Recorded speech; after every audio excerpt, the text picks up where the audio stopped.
Missouri's elections are today invisible.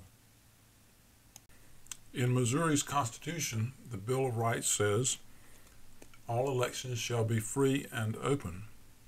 It does not say, just trust us.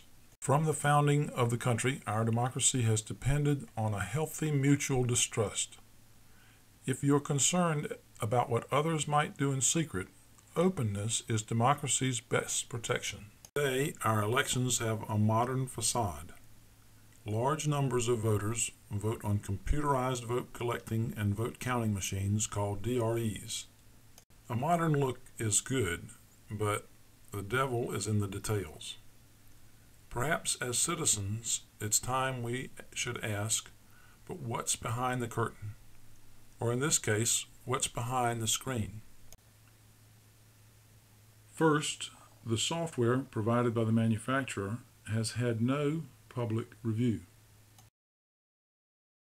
There was a voluntary review process approximately 10 years ago. However, there were no fixed standards at that time, and this process was little more than a rubber stamp. Like all software, there have been updates to the original software, and none of them have been reviewed by public representatives. Any update could carry errors or malicious code. You can't look at a DVD carrying an update from the outside and tell if it has malicious code or errors. And since there are typically 100,000 lines of code in the programs, it would take months for a program to review the actual code thoroughly. But none of the practical difficulties of code review matter, since in Missouri the code is considered proprietary and it is illegal for anyone other than the manufacturer to look at it. Further, even if it were reviewed before every update, there is no way to be sure that each one of the hundreds of machines throughout the state actually has the right code on election day. The second problem, largely unknown by voters, is the unverified paper tapes. The tapes, which are like adding machine tapes, print vote selections as the voter proceeds through the ballot.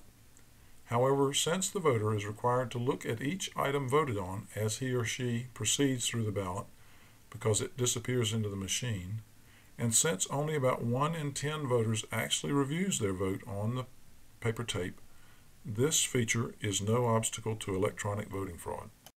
Further, the tapes jam frequently, sometimes for hours at a time, so they are of no practical value as a complete record of the vote. The third problem, largely invisible to the voters, is the ease with which the machines can be hacked. All that's needed to break into and control a DRE is a Palm Pilot and a magnet. A properly encoded Palm Pilot can be used as a key to enter a machine and load software that can manipulate the vote, not only on the single DRE, but also for an entire voting district like St. Louis County. The fourth problem, again largely invisible to the public, is that there is no way to audit the election totals produced by these machines. The idea that any corporate auditor would accept the notion that he or she should look at everything but the software would never be acceptable in the business world. Why is that standard too good for the public's business? The use of representatives from all parties in the election process may suggest that in the end the public gets to review the election data for reasonableness before it is certified as a valid election. However, the reality is that the public has no effective access to election data. In Missouri, during the 12 months immediately following an election, none of the records, electronic or otherwise, are available to the public, except through the courts. At the end of the 12 months, the election authority may immediately destroy all the records. The Founding Fathers clearly intended for our elections to be as visible to the citizenry as the sunset. Unfortunately, over time, rules and laws have been adopted that have made our election process invisible to the public's overview. Help us undo our fading access to democracy by contacting your Missouri State Legislator and asking him or her to support passage of HB 773 or SB 375. Thank you.